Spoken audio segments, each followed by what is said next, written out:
2000 Subaru Outback all-wheel drive. Hell, oh, wait a minute, not 2000, 2018.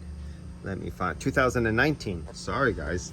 2019 Subaru Outback all-wheel drive. It's a YF vehicle, YF refrigerant. So we got the YF. We got the ND8.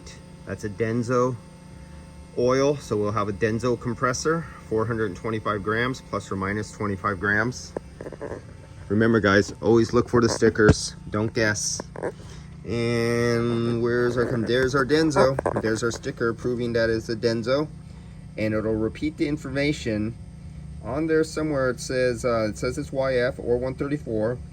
And if we can tell, it'll tell you the oil too. Way back there, do you see where it says ND-oil 12? So that's your Denso oil. So that's what's specified for this AC system.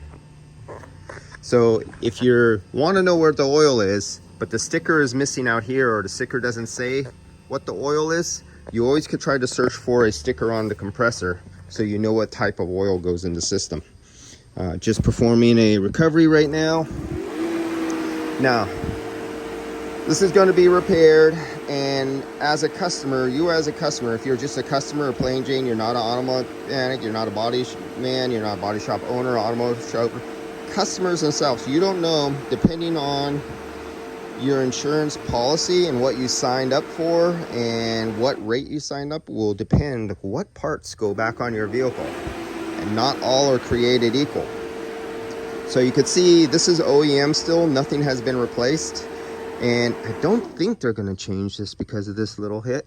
Maybe a little hit there, maybe not. They just have to repair it, take it out for replacing the sheet. See all this core support, all this has to come off. And this is all gonna be, well, the welds are gonna be taken out. This is gonna be, see, it was hit here, so it pulled this horn in over here, so that's pulled in. So the frame puller, they got to pull this back, straighten it out, then cut off the welds, drill them out. This will all be changed going back there because it's bent over. Because when you hit metal here like this, you shorten its length. You bend it in, but at the same time you pull this over to push this in. So that's why this is bent over here.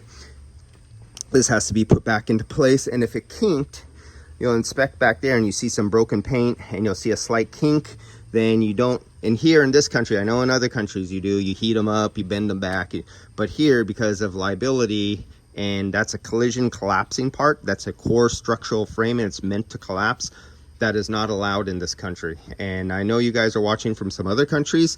Here in this country, you replace the part, you don't fix it. I know that sounds insane, but we have a very logistic system here on repairs, and it has to be replaced. So this doesn't get repaired, it gets replaced. So all this will all be brand new. That'll probably be brand new going back there.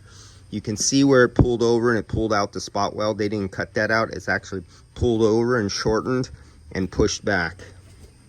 And so when we come back, this will all be new. And depending whether or not the few little hits on the condenser, whether they replace it or not, or they're just gonna, disassemble it, take it out of the way. And I'm just recovering the refrigerant right now.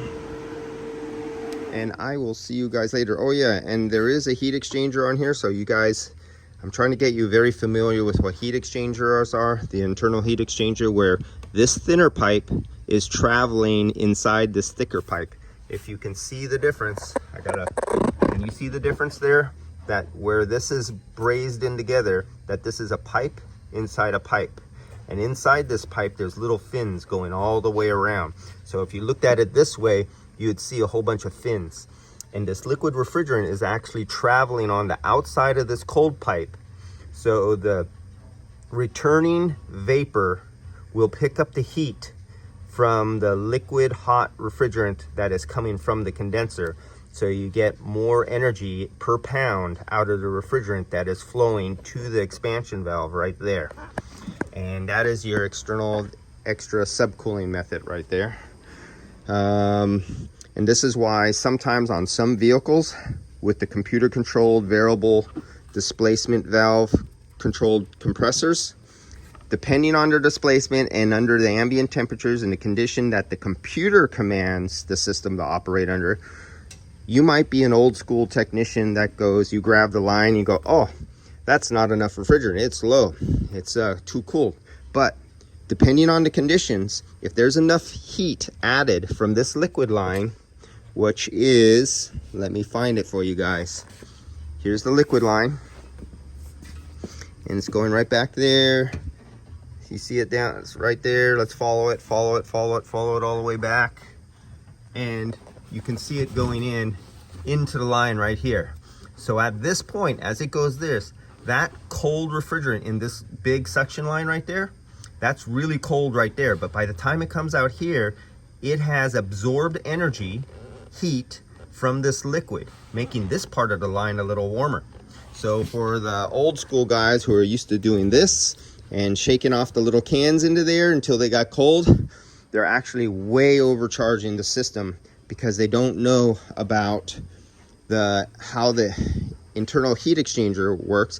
And on top of that, you have a valve plate in here that has a pressure control valve that is taking the displacement of the piston. So instead of the pistons having full stroke, let's say it's a 350 cubic inch Chevy engine, and when it does, it's not under a full load, but it's hot out, but it's not a full load, the valve will kick the displacement back. So instead of getting the full stroke of 350 cc's, it becomes a 100 cc motor, and or cubic inch, whatever.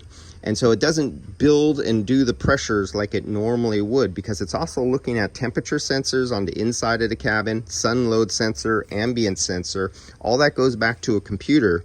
And the old school guys who are used to seeing high pressures won't see those high pressures. They're used to sometimes feeling really cold out here.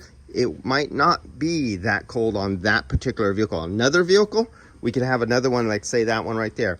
Both identical, say two different manufacturer vehicles, but both of them can have completely two different pressures, and one can be coming back, say 61 degrees, coming back to the compressor, fully charged, brand new condenser. Then you go to the other vehicle, and that one will be coming back at, say, 43 degrees or 38 degrees on the suction line coming back. And you go, but wait a minute, it's the same day, we're in the same shop, they're both brand new, they're both full.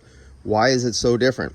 Because the manufacturer has software that's looking at sensors, controlling the compressor, also controlling the amount of air that is flowing over the condenser, to also control the head pressure that you cannot compensate for by keep adding refrigerant to the system.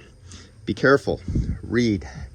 It's a very fast changing industry, and this is not even a heat pump system. Wait until you guys start seeing hundreds of electric vehicles that have heat pumps that are out of warranty coming into your shops, and you haven't even mastered simple one-way straight cooling air conditioning.